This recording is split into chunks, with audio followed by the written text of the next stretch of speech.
Nós vamos começar a contar essa história assim, das coisas que eu fiz, né? Das coisas que eu vivi. E inevitavelmente nós vamos ter que falar do meu passado, da minha família, que é a coisa mais importante da minha vida foi a minha família e continua sendo. A minha família do passado e a minha família do presente. Então, inseparáveis de mim, eu não sei viver sem falar neles. Então aqui, por exemplo, para falar do meu passado, eu tenho que começar da minha infância. Eu vou falar da minha família, vou falar do noivado do meu avô, da minha avó, e vou falar de mim, da minha mãe, né? Lógico. E vou começar pela primeira foto que eu tive na vida. Foi tirada no quintal da casa da minha avó, em Itapiruna. Minha mãe já tinha saído do hospital, lógico, e foi tirada no quintal da minha avó.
Sempre assim, meu avô é da minha mãe, porque eu não conheci ninguém da família do meu pai. Meu pai nunca ensinou a gente a chamar nenhum irmão de tio. Falava é Zé, é Zezinho, é Creuza, mas tudo assim, porque ele não ensinava, não ensinou. Nunca falei tia Creuza, tio Zezinho, nunca falei. O papai também, ele era mais chegado. Um dia ele falou para mim, eu sou travasso, eu sou Noé Travasso. Falar sobre a minha família falar sobre a minha vida, porque mesmo a parte que eu não vivi, que eu não tinha nascido ainda, mas que eu sei muito, porque eu amava tanto que os caras funchavam, queria saber tudo deles. Meu avô nasceu em Belém, né? Minha família toda de Belém, né? Que ele foi estudar em Coimbra também, depois de Belém, e veio fazer faculdade no Rio, na Universidade do Brasil, que hoje, se não me engano, é o FRJ. Mas meu avô, então, veio estudar no Rio, e para isso ele foi morar numa pensão. A pensão da minha bisavó, Dona Mariquinha, Maria José Azevedo Fogaça, e que eu amava profundamente. E nessa pensão conheceu minha avó, e quando ela fez 15 anos, ela ganhou de presente um piano, que está comigo até hoje, e ganhou de presente um noivado com meu avô. Foi uma festa na rua Riachuelo, no Rio de Janeiro, que na verdade essa rua na época era uma coisa maravilhosa, perto do centro da cidade, perto da Cinelândia. Eu desconfio que meu avô, para ganhar a vida, tocava piano. Como é que ele ia pagar pensão, pagar colégio? Ele não só pagou a dele, depois foi trazendo mais 2 irmãos para fazerem medicina no Rio de Janeiro. E ele que patrocinava isso tudo no princípio. Então, como é que ele conseguia? E ele tocava piano, tocava muito bem. Eu sei pelas músicas que ele tocava, que devia tocar em cinemas, né? Não existia boate naquela época, mas algum clube de dança, alguma coisa. E se casou em 1918, se casou em Campos, porque minha tia, irmã mais velha da minha avó, já morava em Campos. Então, pela conveniência, pela facilidade, e ele já estava prevendo que vinha para Itapiruna, aconselhado pelo pessoal da linha de ferro, da estrada de ferro. Itapiruna não tinha médico, aliás, o norte, o noroeste todo não tinha médico, então era uma possibilidade para ele. Ele veio em plena gripe espanhola. Imagina a tragédia, né? A Avenida Cardoso Moreira, ele era cheio de barracas de guerra, aquelas barracas lona para abrigar os doentes, entendeu? Eles não sabiam o que fazer, não tinha penicilina, não tinha nada. Ele chegou nessa época. E acabou casando em Campos e veio para Itaperuna assim, foi morar na praça Nilo Peçanha, uma casa que existia ali, no centro da praça, que depois passou a ser casa dos americanos, e construiu do lado a casa dele. Na época, 1920 e pouco, construiu a casa dele ali. Ali criou todos os filhos, com exceção da minha tia mais velha, que nasceu em Campos. Eu acho até conveniência também, que ele foi para lá com minha avó. E é sempre assim, o pai, nascendo a filha, ele fica meio tenso, né? Primeira filha, como que ele vai lidar com isso, né? Sendo um médico, ele que vai atender. Complicado. Não sei se foi por isso, mas também educado em Itaperuna. A vida seguiu assim, morando ali. Minha mãe nasceu nessa casa. Estudaram em Itaperuna no Colégio de Bittencourt, todos alunos do Dr. Jair e Dona Zula Mitch, que aliás eu chamo de vovó Mitch, e o Dr. Jair foi meu padrinho, um dos meus padrinhos, né? Padrinho de batismo foi meu avô, ele foi padrinho, não sei, de consagração, uma coisa assim. Nenhuma das filhas se casou. Uma não quis, se decepcionou com o noivado, e a outra quis ser freira. A mamãe quis casar. Conheceu o Noé Borges num baile no Tênis Clube de Itaperuna, apresentado pelo Luciano Bastos. Daí não teve mais jeito. Meu pai não tinha emprego, era magro, feito um esqueleto, e vovô viu que não tinha jeito. Vovô deu um jeito de comprar um bar na praça do Governador Portela, que era um bar central. E o papai passou a ser dono de um bar e pôde se casar com a minha mãe. Esse é o princípio de tudo, entendeu? Meu pai se casou em 1948, em outubro, 20 de outubro de 48, eu nasci em 24 de setembro de 49, 11 meses depois. Minha vida foi praticamente em Itaperuna, essa infância toda. Eu só me lembro de coisa em Itaperuna. Com 2 anos eu já era um igrejeiro, porque minha tia Edir era Didi, eu chamava de Didi. Era muito religiosa. Minha tia Babá foi ser freira, de tão religiosa. Minha família toda religiosa, minha mãe muito religiosa. Eu nasci dia 25, às 7 horas da manhã eu fui batizado. Menos de 24 horas de nascido. 12 horas de nascido eu já estava batizado. Porque na época o Papa tinha dado indulgência plenária para quem batizasse rápido os seus filhos. Então lá em casa foi mais antecipado ainda. E como eu nasci praticamente dentro de uma igreja, que a igreja de Itaperuna funcionava na capela do hospital, o padre Humberto Mindelalf me batizou, me fez a certidão toda à mão, eu tenho guardada, toda manuscrita, uma folha de papel de carta. Assim começou a minha vida, muito ligada a Deus, a Nossa Senhora, a paixão da minha vida, Nossa Senhora. Eu tive a primeira revista, foi de Nossa Senhora de Fátima. Eu com 2 anos, mamãe já tinha nascido Eduardo, ela foi tomar banho, pediu para o papai sair comigo aqui em Bom Jesus e comprar uma sandália que eu precisava, porque a minha sandália não serviu mais, minha perna tinha crescido. Aí papai saiu comigo para comprar, não sei, ele passou do lado da igreja da matriz ali, do lado em frente à Gráfica Gutenberg, tinha uma lojinha de imagem de santos, não lembro o nome da loja, mas eu era fascinado com aquela loja. Em Bom Jesus eu só gostava de sair para ir ali. Ele saiu para comprar a sandália, acho que ele devia estar indo lá para o lado do João Salinho, passou ali, não teve jeito, eu agarrei na loja, ele comprou a imagem do coração de Jesus para mim, enorme. Na minha cabeça era uma coisa gigantesca. E aí não teve sapato mais. Eu queria ir para casa, queria mostrar a mamãe. Cheguei em casa, a mamãe estava tomando banho, e eu batia na porta, isso tudo ela me contou detalhes, né? E eu falava, mamãe, vem aqui. Aí ela ficou nervosa, saiu do banheiro toda molhada. O que é? Aí eu mostrei, ação de Jesus, mamãe, apaixonado, né?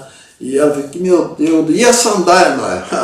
Não compra de jeito, não quis comprar não, veio embora. Então era assim, minha paixão era assim. Eu nunca tive um brinquedo, nunca tive bola, não me lembro de ter tido uma bola. Eu já tive um elefante, que a bola subia pela tromba e caía num tubo, depois voltava para a tromba. Eu já só me lembro de bola, só isso.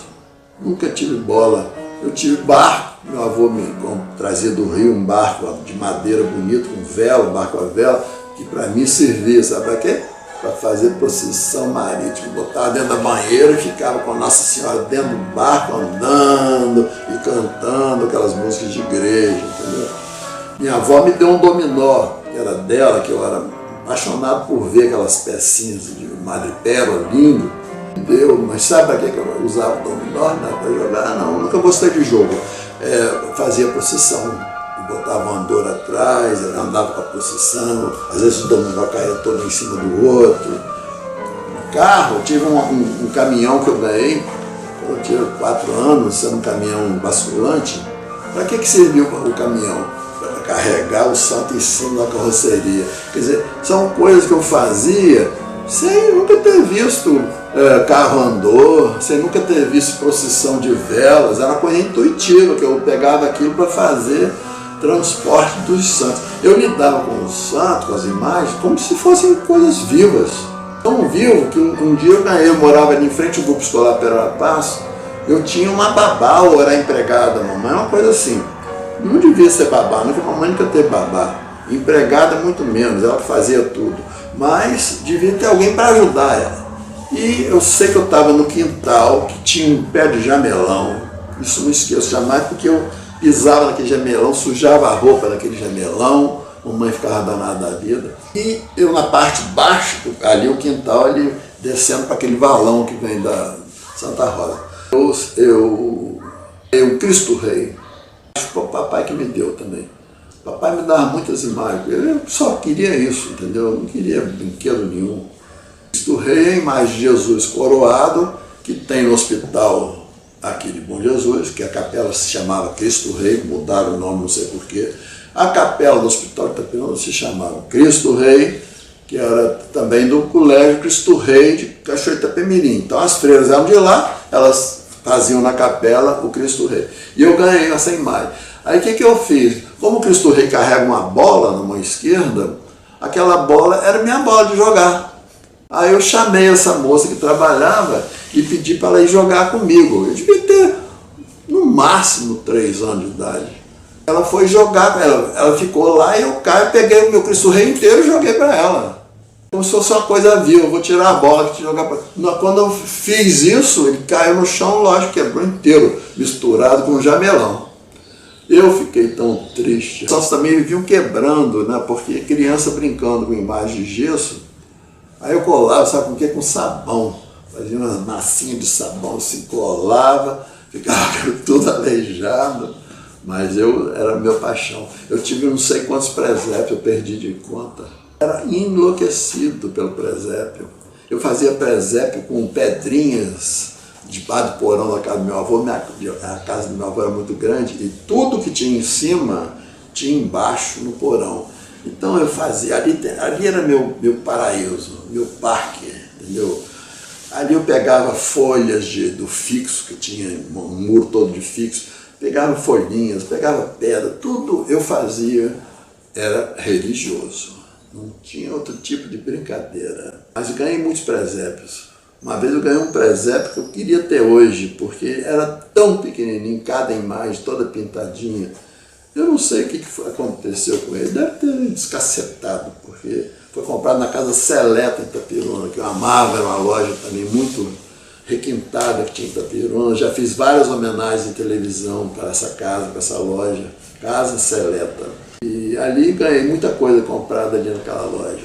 Enfim, minha vida era assim. Então hoje, já com uns 70 anos, quantos presépios eu já fiz em Barriçaia, aqui em Bom Jesus, na televisão, em todo lugar. Itapiruna já fiz, eu fiz um presépio lá em 1965, na igreja de São Benedito. Aqui em casa eu tenho um presépio perpétuo, dentro da minha capela.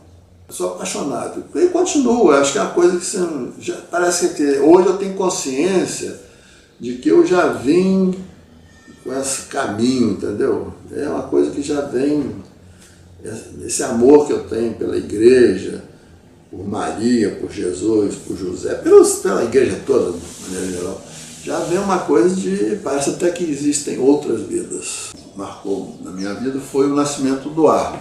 Eduardo nasceu em 1951, 6 de fevereiro. Eu passei a dividir a minha vida agora com meus pais e minha família toda com o Eduardo. Eu tinha ainda o cabelo todo cheio de cachinhos, parecia um menino Jesus. Era a loucura da minha mãe, da minha avó, das minhas tias, aqueles cachinhos, né?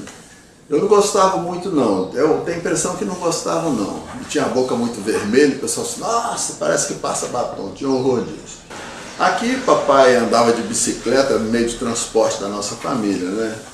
Antes a bicicleta era só minha, na parte da frente. Depois ele teve que fazer uma outra cadeirinha para mim, que eu tinha crescido, e na pequena andava o Eduardo.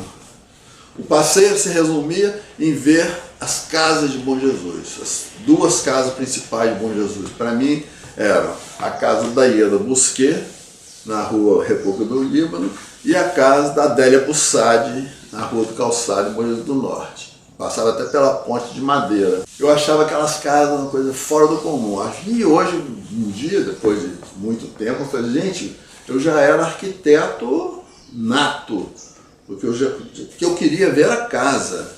Quando eu fiz 4 anos, o meu bolo de aniversário, eu acho que foi o único aniversário que eu tive na vida, nesses 70 anos de idade, foi o único aniversário que eu tive, foi um bolo feito exclusivamente para o meu aniversário, foi uma casa.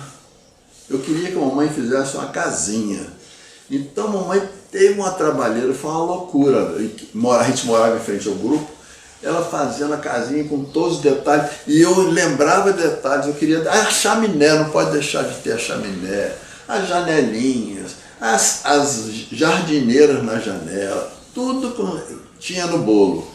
Foi um trabalho assim, artístico, foi tão artístico que esse bolo foi para Itapirão, não sei como, deve ter ido no colo, né? Nessa estrada horrível que era, de terra, cheia de curvas, mas enfim. Chegando no Itapirum, no meu aniversário, tinha 4 bolos enormes, porque além do bolo que a vovó mandou fazer, os amigos da família também mandaram bolo de aniversário do Raul, primeiro aniversário do Raul, né, de 4 anos. Ganhei muitos presentes, ganhei até aquele caminhão que eu te falei, que eu fazia carro andor, né? Então, aniversário... Aquela consumação de bolo, eu acho que nem todos os bolos foram consumidos, inclusive o bolo que a minha mãe fez, ninguém teve coragem de partir. Mas o Eduardo, que sempre provocais, mamãe acabou de fazer o bolo à noite, eu fui dormir, ela também, felicíssimos, o bolo estava lindo, né? Quando acordamos de manhã, rapaz, você acredita que o Eduardo levantou de noite, foi lá no telhado e enfiou o dedo indicador no bolo, fez um buraco no telhado. A mamãe ficou desnorteada, porque ela tinha que preparar tudo de novo para restaurar aquele buraco, entendeu? Porque ela fez telha por telha, e vermelhinha, entendeu? Igual a telha deve ser, né? Telha canal, aquela bonitinha, entendeu? Eu tinha um Papai Noelzinho, e eu tinha desde pequeno, né? Quando o Eduardo já estava com 1 ano e pouco, a gente foi tirar uma foto, ele pegou o Papai Noel e ele queria quebrar o Papai Noel, tudo comigo era assim. Eu com 3, 4 anos já sabia ler e escrever. Quando eu entrei no Grupo Ferreira Passos, com 6 anos, minha primeira professora foi a Dona Estela Mascarenhas. Eu fiquei 1 semana com ela. Ela falou, você não pode ficar na minha turma. Você não pode ficar na minha turma. Você é muito adiantado. Aí fui para outra professora chamada Ivani. Um dia eu me lembro muito, eu tenho a voz dela na minha cabeça. Hoje a aula é o polígono. Raul, aula livre. Então o que eu fiz? Eu desenhei um polígono e dentro do polígono fiz um peru com todas aquelas nuances da pena do peru com o rabo aberto, entendeu? Então, assim, meu caderno era assim. Tudo meu era desenho livre praticamente, porque eu já fazia muita coisa. Não sei como é que esse desenho parece que já nasceu comigo, entendeu? Na primeira série, logo no primeiro ano, teve a festa junina, não teve festa junina, mas teve uma reunião de todos os alunos no salão do grupo, formados em grupos, né? A mesma formatura que se fazia diariamente antes de subir para as salas, a formatura dentro do salão. Apresentações de cada turma, alguma coisa relativa ao junino. Aí eu me fantasiei, minha mamãe me fantasiou, não, botou uma roupa assim meio de jeca tatu, com um lenço assim amarrado no pescoço, que ainda tem até hoje aqui, e eu cantar. Cantei, sozinho, sem um violão, sem nada, um monte de criança. Também não fazia barulho, porque imagina, criança ficar fazendo barulho quando o outro vai cantar. Tinha um respeito nessa época. Então eu cantei, vamos embora, Sadona, amanhã de manhãzinha, ai, meio envergonhado, assim com a mão para trás, assim, sem se mexer, vestido de jeca. Depois tive uma professora com 7 anos que eu amei, Dona Maria Alves, era professora da 2ª série. Essa professora também eu consegui evoluir muito com ela, porque eu adorava a professora. Era uma pessoa delicada, meiga, ela tinha um defeito físico no pé, prima da Madre Virgínia. E eu amava aquela professora. Depois só tive professoras assim maravilhosas. Ana Giacomini, minha primeira turma que ela foi dar aula foi a minha. Júlia Moreira foi a primeira turma que ela foi dar aula, foi comigo. Eu amava essas professoras, ia na casa delas durante a semana, entendeu? E eu me lembro de tomar café na casa da Ana Giacomini. A Ana Giacomini era uma gracinha. Depois Lidete Couto também foi minha professora. Lidete, Dona Ruth Valadão. Eu só tive professores maravilhosos. Com exceção de uma que não gostava de mim realmente, não sei porquê. Não sei se ela queria parecer mais forte do que era. Dona Alta do Pedrinho. Passando um carnaval que eu vesti de palhaço, mamãe no hospital com doado recém-nascido e eu fantasiado de palhaço no carnaval. Eu não gostava muito de carnaval, não. Eu sempre tive uma coisa assim meio... Eu gostava assim, fazer aquela fantasia de brincadeira, tirou o retrato, acabou. Mas ir pra rua fantasiado, nunca gostei. Meu avô enganou minha mãe, minhas tias, minha vovó, e saiu comigo. Vou sair com ele, vou lá no café. Vai mostrar para os amigos, com certeza. Né? Mentira. Daí ele foi para um barbeiro e mandou cortar meu cabelo todo. Aí, cabelo de homem, todo... meia cabeleira, eu chamava, né? Aquele topetinho. Aí eu detestava barbeiro, esse cabelo me espetando, eles vinham com aquelas escovinhas batendo, com talco, tinha horror daquilo. E aí cortou meu cabelo, quando chegou em casa foi uma tragédia, né? Foi uma tristeza, e ainda levou os cachinhos todos, né? Estão guardados comigo até hoje, esses cachinhos. E eu fui crescendo. Eu sei que com isso eu devia estar com 2 para 3 anos. A partir daí eu já estava começando a aprender a escrever. A Didi me dava caderno. Eu dormia com a Didi. Quando eu ia para Itapiruna, mamãe dormia num quarto do ar. Depois a Alba Lívia veio também, nasceu. Mas eu dormia sempre com a Didi. Eu era o acompanhante da Didi. Tudo meu guardava no quarto da Didi. E ela começou a me ensinar, a Didi era professora do 10 de maio, lá de Itapiruna. E começou a me ensinar a escrever. E quanto mais redondo, eu tinha caderno de caligrafia, quanto mais redonda, mais bonita a letra, foi fazendo assim. Minha letra era muito bonita, parecida com a da Didi e com a da mamãe. Era uma coisa assim, misturada. Com 3 anos, então comecei a frequentar. Eu ia de dia dar aula no 10 de maio, eu ia com ela. Ficava sentado na mesa da professora, fazendo as minhas obrigações, e ela dando aula para os alunos.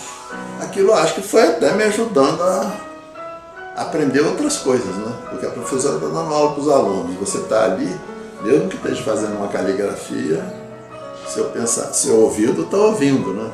Eu acho que por isso que eu evoluí muito. Eu acho que com 4 anos eu sabia escrever. Eu tenho cartinhas que eu escrevia para minhas tias de Niterói, para babá que já estava no convento. Eu tenho a cartinha que eu escrevi quando eu fiz a primeira comunhão. Fiz a primeira comunhão com 6 anos, o Padre Ovídio. Quem me preparou foram as irmãs aqui do hospital. que era também lá do Cristo Rei de Cachoeiro. A minha primeira comunhão foram só 5 pessoas. Eu, o Ito, filho da Dona Esther, a Lourdinha, irmã do Ito, a Terezinha Lumbreiras e o irmão dela, o Antônio Lumbreiras. Na capela do hospital fizemos comunhão na matriz, 29 de junho de 1956. Eu estava com 6 anos, né? Eu estava com 7 anos. Chegamos para a cruzada do Padre Ovídio, em julho. Em agosto ele foi tirado de Bom Jesus. Aí a gente ficou meio órfão, né? Aí que veio aquela história, na mesma época, entre agosto e dezembro, Nossa Senhora de Fátima, primeira peregrina que correu o mundo todo, veio a Itapiruna. E não pôde vir a Bom Jesus, porque aqui não tinha padre. As freiras que moravam aqui no hospital, que faziam tudo do hospital, desde lavar roupa, tudo, comida, foram embora porque aqui não tinha padre. Aqui tinha um padre amando lá de Calçado, que vez por outra vinha celebrar uma missa na São Geraldo. E aí passou também a vez por outra vinha celebrar aqui na Praça de Bom Jesus. Então nós ficamos assim, órfãos de padre, muito tempo. Até que o Padre Francisco chegou em Campos e o Dom Antônio mandou ele para cá. O Beto nasceu em 17 de abril de 61, foi mais ou menos na época Semana Santa, e logo depois da Semana Santa teve uma reunião da Cruzada que ele me escalou para adoração do Santíssimo, bênção do Santíssimo. Quinta-feira tinha a bênção do Santíssimo, me escalou para a bênção quinta-feira. Eu levantei o dedo, porque você não podia falar, levantei o dedo, ou seja, quero falar. Ele deixou o dedo em pé o tempo todo, não quis saber. E quando acabou a reunião, eu queria falar com você, não quero saber. Me escalou para essa bênção. Não quer saber? Eu tenho que dizer, eu tenho que fazer jantar para mim, para meu irmão e para minha irmã. 3 entregues a mim. E a Maricota, 4. E o papai estava na rua, mas não sei se o papai vinha comer em casa ou não. Então era isso. O jantar, a benção era 7 horas da noite. Eu tinha que... Como é que eu vou fazer na hora do jantar isso? Não fui a benção. Quando chegou no domingo, quando fui chegando, atravessando a praça, subi a escada para entrar na porta, lá, ele ficava em pé na porta. Dá a fita. Como me dá a fita? A fita é minha, paguei por ela. Me dá a fita. Quem veio dar a fita? Aí sempre quando eu falo com a verdade que tem que falar, agora se a pessoa me atiçar, a ignorância vem à tona. Aí eu nem sei o que eu falei para ele, mas eu não saí da igreja. Eu continuava indo à missa, esperava ele entrar para se paramentar, aí eu subia para o coro. Era ali que eu assistia a missa. Se o coro não fosse cantar, eu ficava na porta lateral ali, como muitos ficavam ali por causa do calor também, a gente ficava ali, a missa acabar e ir embora. A partir daí comecei, vou para o cinema, mais cinema ainda eu passei aí, porque eu já tinha um dinheirinho para o cinema, papai me dava também de vez em quando, e fui levando assim. Mas eu estava fascinado com o teatro porque o Délio Porto é um grande artista que apareceu aqui em Bom Jesus, morava no Big Hotel e começou a dar todo o apoio ao Antônio Honório. O Antônio Honório era o melhor colégio de Bom Jesus, né? O top. Gente da maior gabarito, do curso ginasial, do curso científico. E o Délio Porto foi que, nem sei se já tinha científico nessa época, mas acho que não tinha nada, só ginásio. O Délio Porto fazia essas coisas e eu ia assistir. Eu achava aquilo a coisa mais maravilhosa do mundo, aquele palquinho achatado do Aeroclube, fazer aquele show. Me lembro que tinha uma Pepita, que morava na casa do Sebastião Orfeu, era uma moça chamada Pepita, era espanhola, descendência espanhola. E a Pepita, uma vez ela apareceu deitada numa lua, com aquele vestido bonito, e cantando uma música tipo malaguenha, entendeu? Eu achei aquilo um negócio de doido. A gente não tinha televisão, né? A televisão começou a surgir aqui em 57, muito fraquinha, cheia de chuviscos, cheia de horizontais. Eu ficava fascinado. Chegou até na Branca de Neve. Do meu lado artístico, de desenho, além do colégio, eu com 7 anos, a Creuza, irmã do papai, minha tia, né? Eu morava na roça e estudava pintura com a dona Olívia, do Seu Cordeiro. E ela veio para Bom Jesus e montou um ateliê. E encheu o ateliê de alunas. Eu fiquei sabendo disso e já tinha visto ela pintar, com aquelas tintas de bisnaguinha, pintando quadros, coisas assim. Aliás, a minha casa está cheia de quadros dela. Eu fiquei meio fascinado, falei, mamãe, eu quero aprender a pintar com isso. A mãe falou, temos que comprar pincéis e tinta, porque sem isso não dá para fazer. Aí ficou nessa, até que um dia ela resolveu. Mamãe ganhava um dinheirinho que ela costurava para fora, ela fazia enxovais de neném. A mamãe adorava fazer roupinha de neném, era a vida dela, desde pequena. Então, fomos na Gráfica Gutenberg. A Gráfica Gutenberg vendia de tudo, né? Só não vendia cenoura e alface, o resto tinha lá. Aí fomos na Gráfica Gutenberg e escolhi lá as bisnagas todas de tinta, alguns pincéizinhos, e lógico eu não comprei todas as tintas, comprei algumas, né? E fomos para casa. Chegou em casa, isso foi de tarde, chegou em casa, já estava louco para começar a pintar, mas eu não tinha tela, não comprei tela. Aí mamãe pegou um pedaço de linho cinza por cima e me deu para pintar ali. Linho cinza, você passa a tinta, a cor do cinza vem junto, né? Ela sobressai na cor que você puser em cima. Eu não conseguia, ainda por cima o linho estava meio dobrado, assim, guardado, dobrado, aí ficou aquela marca. Até hoje o quadro tem a dobra. Segui o meu desenho, eu fiquei só nisso. A partir daí eu comecei a pensar em ganhar dinheiro para eu poder comprar o que eu quisesse. Porque meu pai tinha a vida dele de trabalho, né? E trabalhava muito, Itapiruna, Miracema, vai para aqui, vai para ali. Às vezes queria o cinema, não tinha dinheiro. A mãe falava, tem que esperar seu pai chegar. Aí o filme já tinha saído de cartaz. Porque era um filme por dia, no cinema, então eu não tinha dinheiro. Aí, comprar bala não, porque eu nunca gostei de bala. Nunca comi pipoca, tenho horror de pipoca. A única coisa que eu comia de criança assim, eram uns pacotinhos de amendoim, docinho, que aquele senhor, pai daquele monte de filho, Baixão Lourenço, foi meu colega, filho dele, ele fazia na praça ali. Então eu queria ter dinheiro. A primeira coisa que eu consegui fazer para ter dinheiro era eu vi que o papai tinha uma cadeira de engraxate no bar.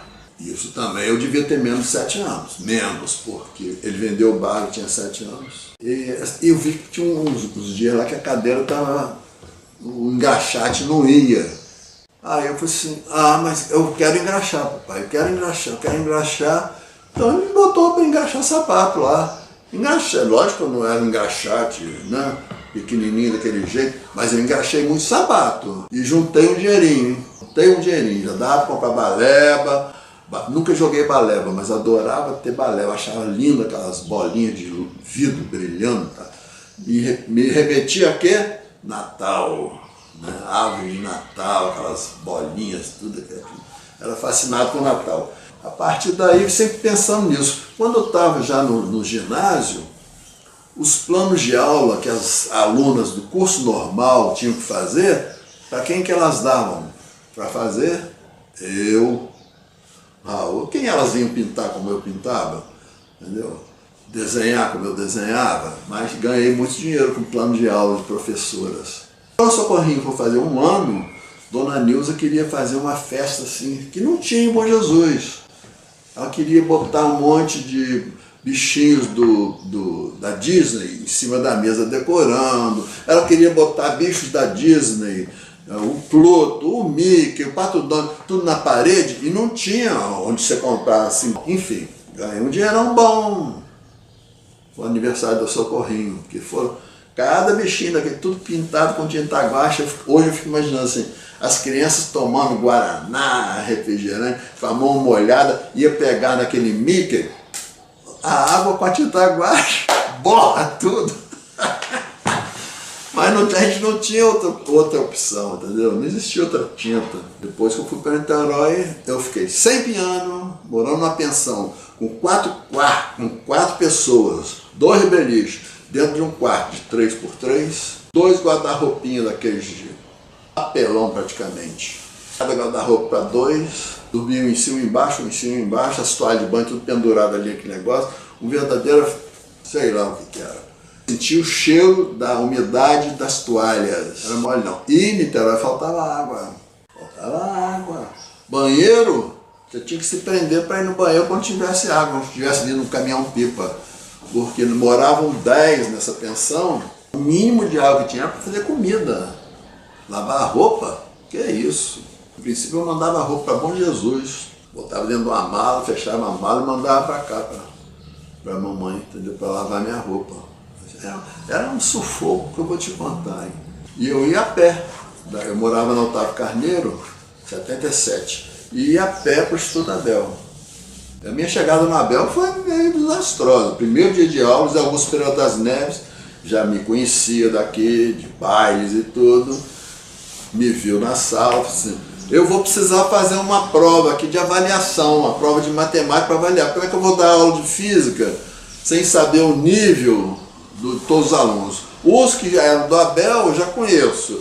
Agora os novos era eu, né? Não sei ainda o nível. Agora, essa prova não é assim, fez a prova e acertou, tem nota não. Errou é negativo. Nunca tinha feito prova assim, com ponto negativo. Tirei menos 60. Ou seja, comecei o ano devendo 60 em prova. Rapaz, que me deu uma agonia e uma antipatia. Mas em resumo, o fim do ano eu passei por média. Aliás, em junho, quando tinha prova semestral, eu já não fiz a prova de semestral, porque eu já tinha nota. Poli os 60 pontos dele e ainda mandei para aquele ginásio todo aqui. E paralelo a isso, desde os 10 anos, piano. O piano era uma coisa que eu ouvia muito, meu avô tocava muito bem, minha avó tocava. Minha mãe estudou, mas não tocava. Mas tio Éder, que vinha sempre em Itapirona, dava shows em Itapirona com piano. Os grandes pianistas de Itapirona iam na casa do meu avô tocar. E eu assistia aquilo tudo, eu estou vendo piano, eu estou ouvindo piano. E aquilo foi ficando na minha cabeça. Um dia eu sentei no piano na casa da minha avó e fiquei. Tchan, tchan, tchan, tchan, tchan, tchan, tchan, tchan, tchan, tchan, tchan. E aí comecei ué, você está tocando por Elise? Eu falei, não sei, por Elise? Por Elise? E aí comecei. Aí minha mãe também me incentivava. Eu fui estudar primeiro aqui em Bom Jesus com a Marisa Valinho, mas aprendi só a parte teórica, só a teoria musical, os formatos, as notas, as pautas, aquela coisa.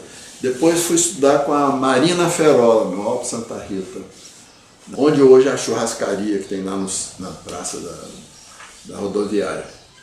Ali eu desenvolvi um pouco, e a Marina eu acho que parou de dar aula, alguma coisa assim. Eu fui estudar com a Lides Xavier. Aí, meu filho, aí eu deslanchei. Comecei a tocar muito, aí toquei com o Samuel Xavier, nessa época. O papai queria que eu tocasse com ele, fiz aquela roupa linda de Samuel Xavier. Chegou ao conservatório em Bom Jesus, em 1961. Primeira coisa que o papai fez, conservatório. Aí pegou, não só a minha, do Arba, Balívia, conservatório. E começamos a estudar no conservatório. No conservatório aí, meu filho, foi um tobogã. Eu peguei um professor maravilhoso de Itapirona, muito humilde, muito simples, mas me dava liberdade.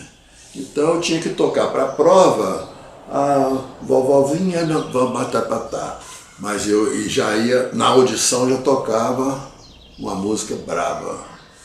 No segundo ano já tocava o hino nacional de abertura da audição, mas na hora da prova, uma sonatina lá de não sei quem, entendeu? Uma coisa bem... E eu fui fazendo isso. No terceiro ano, eu já tocava o Guarani de Carlos Gomes. O que eu fiz? Ali vinha do Dr. Abel, ele me emprestou o disco. Eu tinha uma vitrolinha daquelas, nem sei se era de pilha, aquelas de papelão, né? Uma vitrolinha lá em casa, eu botava o Guarani, eu ouvia aquele, peraí, piano, partitura na frente, e fui fazendo. Eu mesmo fui estudando. Quando meu professor viu eu tocando o Guarani, ele falou assim, isso é possível? Eu Depois eu queria tocar na audição. Não, você vai tocar na audição sim, mas você não vai poder estudar isso comigo não. Porque ele não sabia.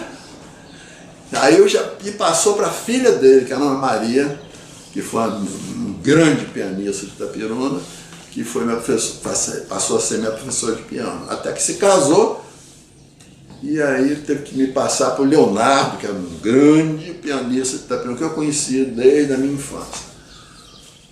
E o Guarani, para mim, virou uma coisa tão boba que eu estudei com a Regina do Modesto a 4 mãos. Uma vez a gente foi tocar em Itapiruna, eu e a Regina, foi no casamento da Ana Maria, minha professora. Acabou o casamento, a Regina falou assim, vai ter uma audição lá no tênis clube da dona Adelaide, outra professora de piano. Eu falei assim, vamos, os pais, o Modesto está, a Dona Marinha, vamos. Chegamos lá na audição, estamos lá assistindo, daqui a pouco vem alguém lá dentro e fala assim, Dona Adelaide está convidando vocês para tocar. Tocar o Guarani, ela quer que vocês toquem. Eu já tinha tocado aqui em Bom Jesus com ela, né? Ela falou, vamos Regina, vamos embora. Aí fomos. Chegou, vamos começar a tocar muito bem, no meio do Guarani, deu um branco na cabeça da Regina. Ela se perdeu naquilo, eu falei, não tem problema, entrei na parte dela e fiz a minha dela e fui fazendo até que ela recuperou e entrou também. Foi assim, um susto e ela, quando lembra disso, nossa, que aperto que a gente passou. Esse foi meu pedaço de piano, isso tudo antes de ir para Niterói. Então, na minha vida, eu era um arquiteto nato, um pianista, que era o sonho da minha vida. Eu tocava 8 horas por dia, eu acordava 4 horas da manhã, lá na minha casa, todo mundo dormindo, lógico, a vizinhança toda de Bom Jesus, eu botava o abafador no piano, que é um feltro que desce nos martelos, mesmo que o martelo bata, você não escuta o som. Você escuta o som da alma do piano, bem baixinho. Então eu estudava com abafador. Eu tinha que tocar 8 horas por dia, porque você precisa disso para se desenvolver no piano. Eu chegava, quando eu fui para Niterói, que eu vim aqui, que eu chegava, abria a janela da sala, quando eu começava a tocar, que eu olhava pela janela, o prédio do bancário estava cheio de gente na janela. Então eu não ouvi, entendeu? Eu já era pianista, com 14 anos já estava praticamente concerto. Não era concerto, era audições de piano, mas eu tocava um tipo de música que podia se falar que era uma música de concertista. Até a diretora do conservatório uma vez veio aqui fazer prova, quando eu comecei a tocar Beethoven, ela falou assim, para meu filho, para, o que você vai ser na vida? Porque eu achava que você devia ser concertista. E se você quiser, eu te arrumo uma bolsa de estudos em Paris, Conservatório de Paris. Aquilo para mim caiu como uma avalanche de gelo na minha cabeça. Eu já sabia que eu teria que vir para Niterói estudar para fazer faculdade de medicina. Meu avô era médico, desde pequeno que eu tinha que ser o Dr. Raul II. Eu já sabia que o consultório dele era todo meu, o dia que ele morresse era todo meu. As minhas roupas todas eram RT, a dele também era RT.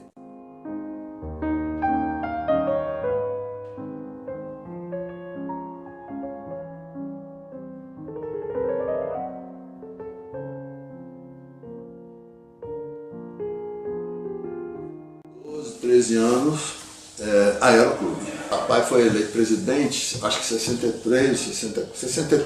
O pai de Jé Silveira estava em Bom Jesus. Eu tinha uma camisa exatamente igual ao do papai. Mamãe tinha comprado uma camisa nova para mim e para ele. As duas iguais. Papai tinha mania de escrever papelzinho. O bolso direito dele era um trolho assim, de papéis, de anotações, de coisa que ele avalizou, tá tudo ali. Peguei, fui botar minha camisa, que tinha que tocar piano na exposição no grupo escolar. Nessa época nós fazíamos, o Bom Jesus fazia uma exposição agropecuária no grupo escolar Pereira Passa. Era um espetáculo. Eu vestia minha camisa já para ir para a audição lá no grupo. Eu ia tocar o hino nacional de abertura, aquelas coisas todas. Quando eu enfiei a mão no bolso aqui da camisa, achei aquele bilhetinho. Chamar o Raul para ele tocar a canção russa em homenagem à esposa do Badjé Silveira. Eu falava, a esposa do Badjé Silveira. Botei o papelzinho no bolso, falei, não estou entendendo nada. Eu tenho que tocar. Ué, o que é isso? Não entendi. Não atinei que era a camisa do papai. Era o mesmo tamanho, tudo igual. Cheguei lá no grupo, vi o roteiro que eu tinha, onde que eu ia tocar e tal. Abri, fiz a abertura, então depois outros lá tocaram. Aí chegou o Badijé. O povo era... Aí eu falei assim, olha, tocar a canção russa para a esposa do Badijé. Ah, prontamente, seu Amadinho. Agora iremos homenagear a esposa do governador, o Raul Travassos quer dedicar a ele. Eu toquei a canção russa lá em homenagem à esposa dele, entendeu? Nem sabia. Isso era para fazer no Aero. Aí queimou o filme do papai. Papai tinha feito um bolo de aniversário enorme para Bom Jesus com a igreja matriz. A Badijé estava lá e a homenagem à esposa dele e tal. Porque eu quebrei, troquei de camisa. Foi muito engraçado isso.